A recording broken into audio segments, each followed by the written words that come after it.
అందరికీ నమస్కారం. హిందూ లైబ్రరీకి స్వాగతం. ఈరోజు మనం శ్రీశైల ఆలయం యొక్క చరిత్ర ఏమిటి, దానికి ఆ పేరు ఎందుకు వచ్చింది, స్వామివారు ఇక్కడ జ్యోతిర్లింగంగా వెలవడానికి కారణం ఏమిటి, అమ్మవారు భ్రమరాంబికాదేవిగా ఎలా వెలిశారు, ఈ ఆలయం యొక్క ప్రత్యేకత ఏమిటి, ఇక్కడ మనం దర్శించదగిన ప్రదేశాలు ఏమిటి, ఇవన్నీ కూడా వివరంగా తెలుసుకుందాం.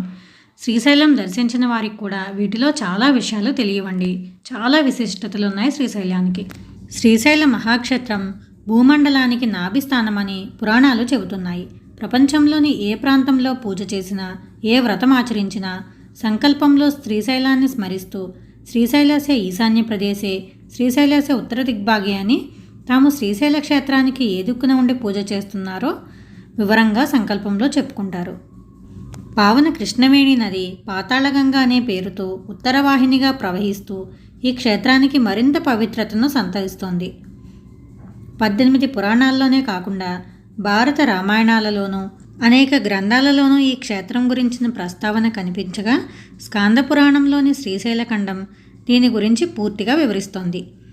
ఈ క్షేత్ర ప్రశాంతతకు ముగ్ధులైన శ్రీ శంకర భగవత్పాదులు కొంతకాలం ఇక్కడ తపస్సు చేసి శివానంద లహరిని రచించారు. శ్రీశైల మహాక్షేత్రం ఆంధ్రప్రదేశ్లోని కర్నూలు జిల్లా నల్లమల అడవుల్లోని పర్వత శ్రేణుల నడుమ నెలవయ్యుంది. ఈ క్షేత్రంలో ద్వాదశ జ్యోతిర్లింగాల్లో ఒకటైన మల్లికార్జునుడు, అష్టాదశ శక్తిపీఠాల్లో ఒకటైన భ్రమరాంబికాదేవి కొలువై ఉన్నారు. ఈ శ్రీశైల క్షేత్రాన్ని దర్శించిన మాత్రం చేతనే ఎంతటి ఫలితం లభిస్తుందో ఇప్పుడు తెలుసుకుందాం. కురుక్షేత్రంలో లక్షల గోవులు దానమిచ్చినా, 2000 సార్లు గంగా స్నానం చేసిన, నర్మదా నదీ తీరంలో చాలా కాలం తపస్సు చేసిన, కాశీక్షేత్రంలో లక్షల సంవత్సరాలు నివసించిన ఎంత పుణ్యం లభిస్తుందో అంతటి పుణ్యం శ్రీశైల మల్లికార్జున్ని ఒక్కసారి దర్శించినంత మాత్రానే కలుగుతుందని స్కాంద పురాణంలో చెప్పబడింది. యుగయుగాలుగా ప్రసిద్ధికెక్కిన ఈ క్షేత్రం కృతయుగంలో హిరణ్యకశిపుడి పూజామందిరం, త్రేతాయుగంలో శ్రీరామచంద్రుడు అరణ్యవాసంలో సతీ సమేతుడై శ్రీశైలనాథుణ్ణి సేవించి సహస్రలింగాన్ని ప్రతిష్ఠించాడు. పాండవులు కూడా తమ వనవాస సమయంలో ద్రౌపదీ సమేతులై ఈ క్షేత్రంలో కొంతకాలం నివాసముండి లింగాలను ప్రతిష్ఠించారు. దీనికి నిదర్శనంగా నేటికి ఈ క్షేత్రంలో రామప్రతిష్ఠిత సహస్రలింగం, సీతాప్రతిష్ఠిత సహస్రలింగం, పాండవులచే ప్రతిష్ఠించబడిన 5 లింగాలు మనకు దర్శనమిస్తాయి. శ్రీశైలాన్ని 30 ఆమడల పొడవు, 30 ఆమడల వెడల్పు గల మహాక్షేత్రంగా వర్ణిస్తున్నారు. ఈ క్షేత్రానికి 4 దిక్కుల 4 ద్వారాలు, 4 మూలల 4 ఉపద్వారాలు చెప్పబడ్డాయి. అవి ఏంటో ఇప్పుడు తెలుసుకుందాం. ప్రకాశం జిల్లాలోని త్రిపురాంతకం తూర్పు ద్వారంగాను, కడప జిల్లాలోని సిద్ధవటం దక్షిణ ద్వారంగాను, మహబూబ్ నగర్ జిల్లాలోని అలంపురం పశ్చిమ ద్వారంగాను, ఉమామహేశ్వరం ఉత్తర ద్వారంగాను పురాణాలు చెబుతున్నాయి. ఇవే కాకుండా పుష్పగిరి క్షేత్రం ఆగ్నేయ ద్వారంగా, సోమశిల క్షేత్రం నైరుతి ద్వారంగా, సంగమేశ్వర క్షేత్రం వాయవ్య ద్వారంగా, ఏలేశ్వర క్షేత్రం ఈశాన్య ద్వారంగా చెప్పబడ్డాయి. ఈ క్షేత్రంలో స్వామివారు ఎలా వెలిశారు, స్వామికి ఆ పేరు ఎలా వచ్చింది అనే దాని వెనకాల కొన్ని పురాణ కథలు ఉన్నాయి. గణపతి కుమారస్వామి ఆది దంపతుల్లో ముద్దు బిడ్డలు. ఒకరోజు వారిద్దరి మధ్య వివాహ విషయంలో వివాదం వచ్చింది. వారిద్దరూ ఎవరికి వారే తమకు ముందుగా వివాహం జరగాలని పట్టుబట్టారు. అప్పుడు పార్వతీ పరమేశ్వరులు వారిద్దరినీ వారించి ఎవరు ముందు భూమికి ప్రదక్షిణం చేసి వస్తారో వారికి ముందుగా వివాహం చేస్తామని చెప్పారు. కుమారస్వామి వెంటనే తన వాహనమైన నెమలినెక్కి వాయువేగంతో భూప్రదక్షిణానికి బయలుదేరాడు. కానీ గణపతి తన ఆకారానికి, తన వాహనానికి ఇది సాధ్యమయ్యే పని కాదని ఆలోచించి తన తల్లిదండ్రుల పాదములకు నమస్కరించి 3 సార్లు వారి చుట్టూ ప్రదక్షిణ చేసి సాష్టాంగ నమస్కారం చేశాడు. తర్వాత తల్లిని చూసి, అమ్మా, నా వివాహానికి ముహూర్తం పెట్టించండి అన్నాడు. అందుకు పార్వతి, అదేమీ గణపతి, భూప్రదక్షిణ చేయకుండానే వివాహం కోరడం సమంజసమా అని అడిగింది. అందుకు గణపతి చిరునవ్వు నవ్వి, నేను మీ ఇరువురికి ప్రదక్షిణ చేశాను. ధర్మశాస్త్రాన్ని బట్టి నేను 3 సార్లు భూప్రదక్షిణ చేసినట్లే, కనుక వివాహ ముహూర్తం నిర్ణయించండి అన్నాడు. అతని తెలివితేటలకు మెచ్చిన పార్వతీ పరమేశ్వరులు వెంటనే గణపతికి సిద్ధి బుద్ధి అనే కన్యలతో వివాహం జరిపించారు. భూప్రదక్షిణ నుంచి తిరిగి వచ్చిన కుమారస్వామి జరిగిన విషయం తెలుసుకుని కోపంతో కైలాసాన్ని వదిలిపెట్టి క్రౌంచ పర్వతానికి వెళ్ళి అలిగి కూర్చున్నాడు. అతని కోపాన్ని చల్లార్చడానికి నారదుణ్ణి పంపినా ప్రయోజనం లేకపోవడంతో పుత్రుని మీద మమకారంతో పార్వతీ పరమేశ్వరులిద్దరూ కూడా కైలాసం నుంచి క్రౌంచ పర్వతానికి వచ్చారు. కుమారస్వామిని బ్రతిమాలినా అతను వినకుండా అక్కడే ఉండిపోవడంతో తమ పుత్రుని కోసం వారిద్దరూ కూడా జ్యోతి రూపంలో అక్కడికి దగ్గరలోనే ఉన్న శ్రీశైల పర్వతంపై ఉండిపోయారు. అమావాస్య రోజు శివుడు, పౌర్ణమి రోజు పార్వతి కుమారస్వామిని చూడడానికి వెళ్ళేవారట. ఇప్పుడు స్వామికి మల్లికార్జునుడు అనే పేరు ఎలా వచ్చిందో తెలుసుకుందాం. పూర్వం చంద్రగుప్తుడు అనే రాజు చంద్రగుప్తి నగరాన్ని రాజధానిగా చేసుకుని పాలించేవాడు.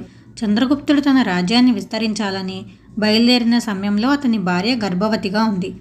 సుమారు 16 సంవత్సరాల కాలం పాటు యుద్ధాలు చేసి తన రాజధానికి తిరిగి వచ్చేసరికి వారికి కలిగిన కుమార్తె చంద్రవతి యవ్వనవతి అయి కనిపించింది.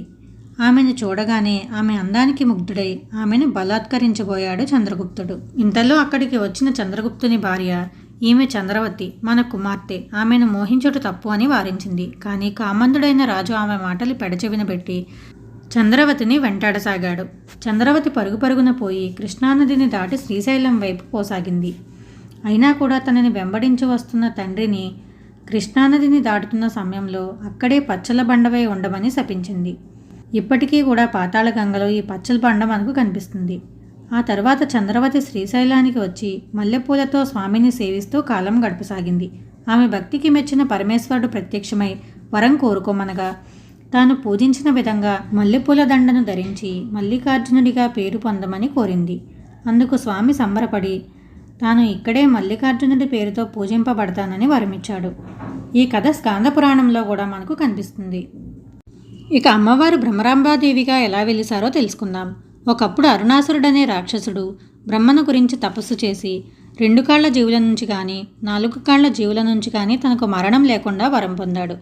వరగర్వంతో సకల లోకాలను బాధిస్తున్న అరుణాసురుని చంపలేక దేవతలంతా ఆదిశక్తిని శరణు కోరారు. అప్పుడు ఆమె అరుణునితో యుద్ధానికి తలపడింది. 6 కాళ్ల జీవులైన తుమ్మెదలను వేల సంఖ్యలో అతని మీదకు పురికొల్పింది. అవన్నీ ఒక్కసారిగా అరుణాసురునిపై పడి సంహరించాయి. దేవతల కోరికపై ఆమె భ్రమరాంబికగా ఇక్కడే వెలిసింది. అందుకు గుర్తుగా అమ్మవారి ఆలయం వెనుక గోడల నుంచి భ్రమరజుంకారం వినిపిస్తుంది.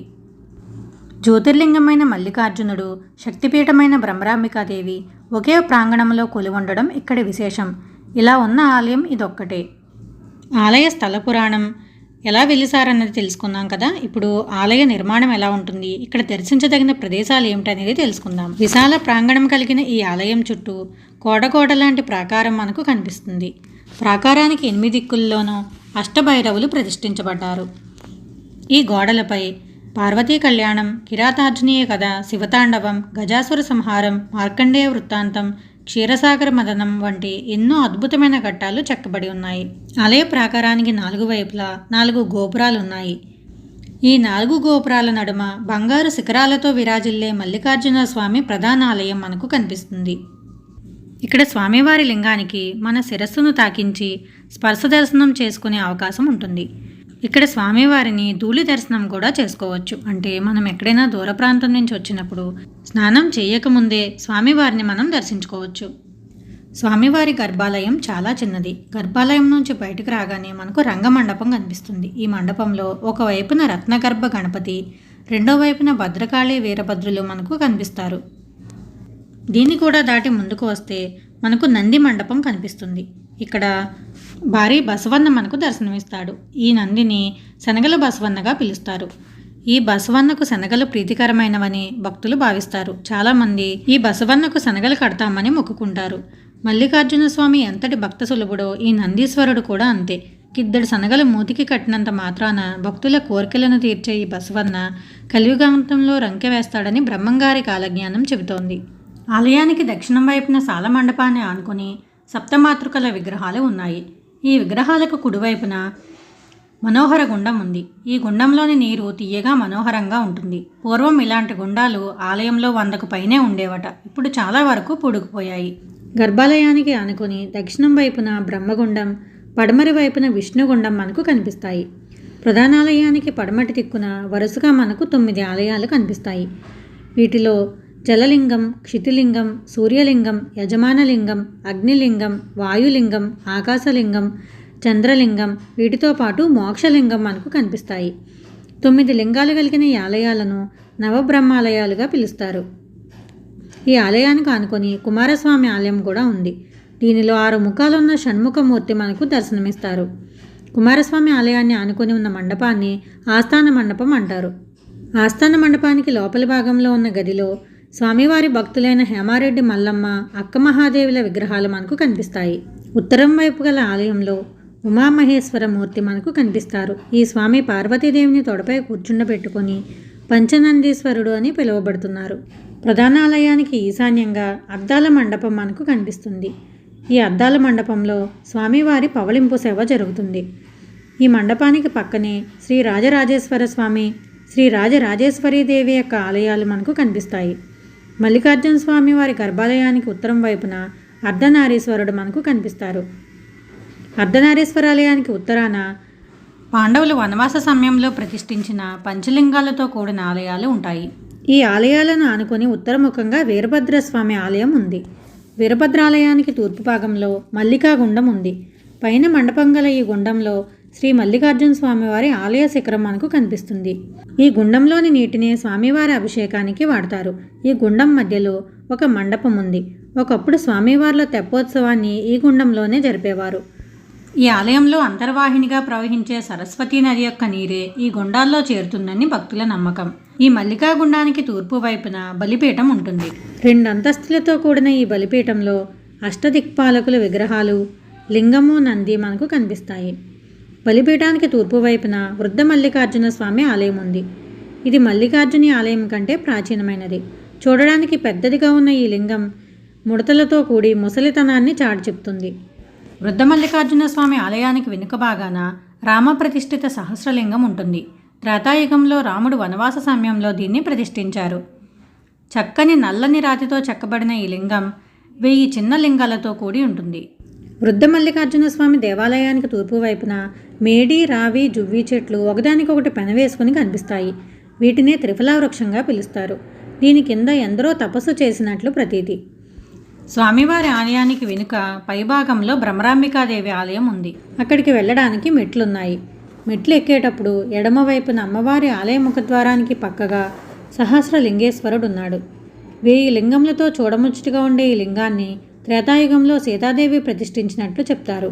ఇక్కడ నుంచి మరికొన్ని మెట్ల ద్వారా పైకి చేరుకున్న తర్వాత మండపాలు దాటి లోపలికి వెళితే అద్భుతమైన సౌందర్యంతో అలరారుతూ మహిమాన్విత శక్తిపీఠమైన భ్రమరాంబికాదేవి నిలబడి మనకు దర్శనమిస్తారు. ఈ ప్రాంగణంలోని దక్షిణం వైపున అగస్త్య మహర్షి భార్య అయిన లోపాముద్రాదేవి విగ్రహం మనకు కనిపిస్తుంది. ప్రదక్షిణ మండపాన్ని ఆనుకుని ఉత్తరం వైపున రుధిరగుండం మనకు కనిపిస్తుంది.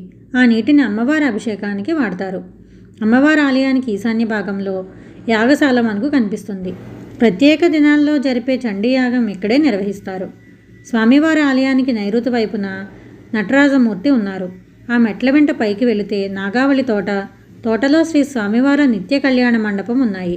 స్వామివారి ఆలయానికి ఈశాన్యంలో అన్నపూర్ణ మందిరం ఉంది. ఇక్కడ స్వామివారికి నివేదనలు, నిత్యభోగాలు తయారవుతాయి. యాత్రికులకు అన్నదానం కూడా ఇక్కడే జరుగుతుంది. ఇప్పటి వరకు నేను చెప్పినవన్నీ కూడా ఆలయ ప్రాంగణంలోనే ఉంటాయి. వెళ్ళామా, దర్శనం చేసుకున్నామా, వచ్చామా అన్నట్లుగా కాకుండా కొంచెం ప్రశాంతంగా దర్శిస్తే ఇవన్నీ కూడా మనకు కనిపిస్తాయి. చాలా అద్భుతంగా ప్రశాంతంగా ఉంటుంది ప్రాంతం. ఇక ఆలయం నుంచి బయటకు వచ్చిన తర్వాత మనం చూడదగిన ప్రదేశాలు ఏంటో తెలుసుకుందాం. ప్రధానాలయానికి ఆగ్నేయంలో సుమారు 100 మీటర్ల దూరంలో బయలు వీరభద్రుడు ఉన్నాడు. ఈ స్వామిని కావలి వీరభద్రుడు అని కూడా అంటారు. శ్రీశైల మహాక్షేత్రానికి ఈ స్వామే క్షేత్రపాలకుడు. ఎండవానలు లెక్క చేయకుండా కాపలా కాస్తూ ఉంటాడు.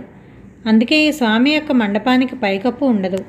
సిద్ధక్షేత్రంగా కొనియాడబడిన శ్రీశైల మహాక్షేత్రంలో అనేక మఠాలు ఉండేవి. కాలక్రమంలో కొన్ని అంతరించిపోగా ప్రస్తుతం 5 మఠాలు పంచమఠాలుగా పిలువబడుతున్నాయి. ఈ 5 మఠాలు రుద్రాక్ష మఠం, విభూతి మఠం, ఘంటా మఠం, సారంగధర మఠం, భీమశంకర మఠంగా పిలువబడుతున్నాయి. వీటితో పాటు శంకర మఠం, శృంగేరి శారదా మఠం, నందుల మఠం కూడా కనిపిస్తాయి. నందుల మఠాన్ని ఆనుకొని మల్లమ్మ ఆవుల దొడ్డి దగ్గరలోనే హేమారెడ్డి మల్లమ్మ యొక్క విగ్రహం ఉన్నాయి. విగ్రహం వద్ద గల చిన్న గుంత నుంచి నీరు నిరంతరం ప్రవహిస్తూ ఉంటుంది. దీనిని భక్తులు మల్లమ్మ కన్నీరుగా చెప్తారు. ఇదే స్కాంద పురాణంలో బిందు తీర్థం అని చెప్పబడింది. బిందు తీర్థానికి ఎదురుగా కొన్ని గజాల దూరంలో చిన్న ఆలయం ఉంది. అందులో గిరిజాశంకరుడు ఉన్నాడు. ఒకప్పుడు మల్లమ్మ అడవిలో ఆవుల్ని మేపుతూ ఈ గిరిజాశంకరుని పూజించేదట.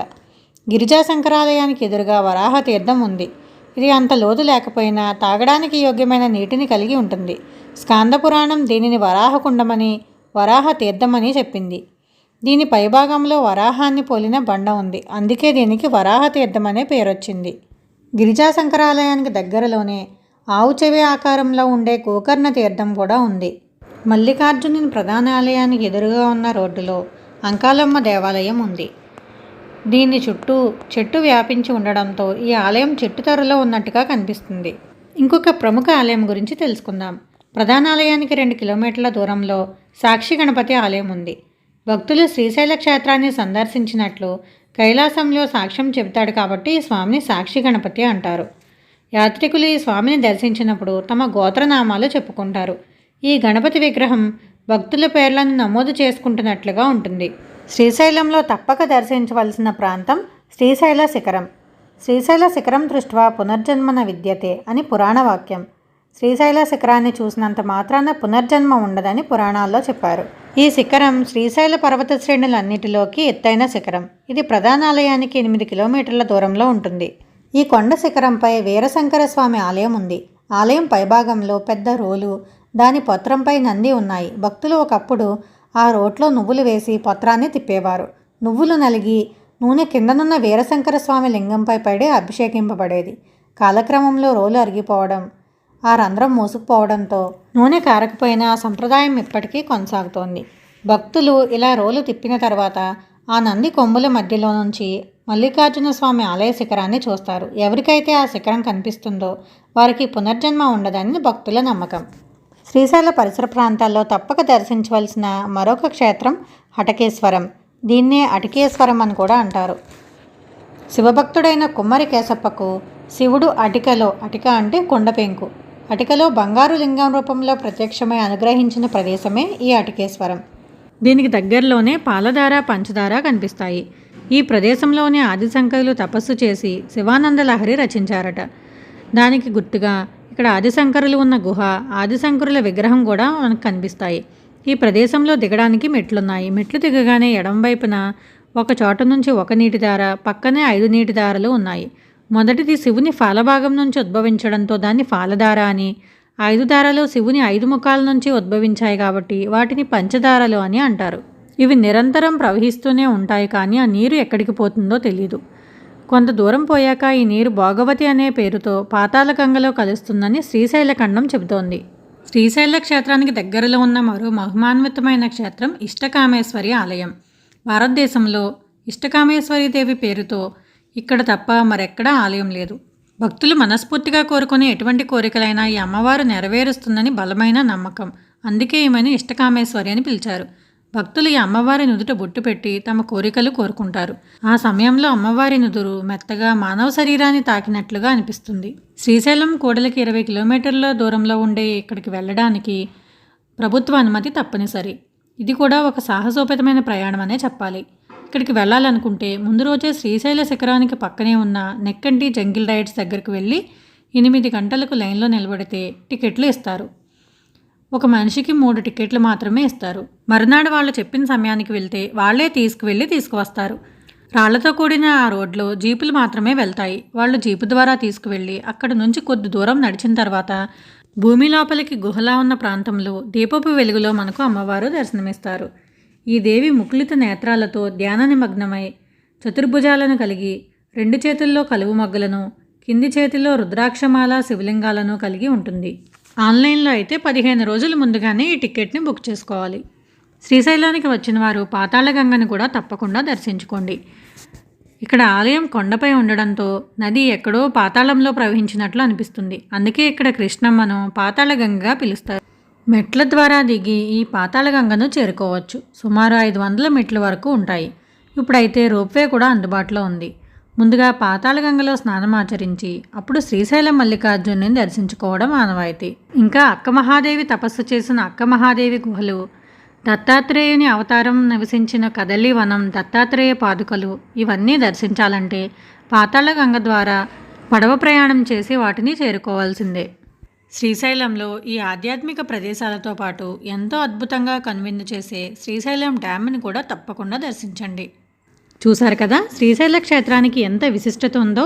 ఈసారి వెళ్ళినప్పుడు స్వామివారిని, అమ్మవారిని మాత్రమే కాకుండా ఆలయ ప్రాంగణంలో ఉన్న విశేషాలు, ఆలయం బయట ఉన్న దర్శనీయ ప్రదేశాలన్నిటినీ కూడా తప్పకుండా దర్శించండి.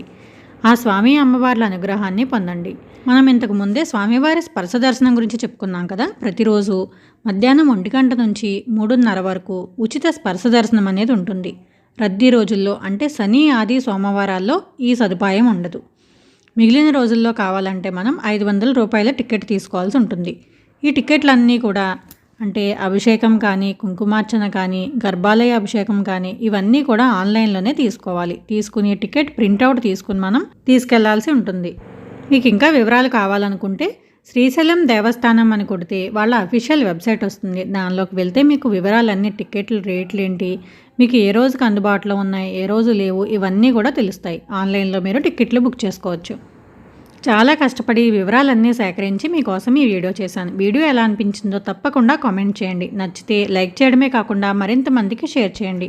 మరో ఆసక్తికరమైన వీడియోతో మళ్ళీ కలుద్దాం. సర్వే జన సుఖినో భవంతు.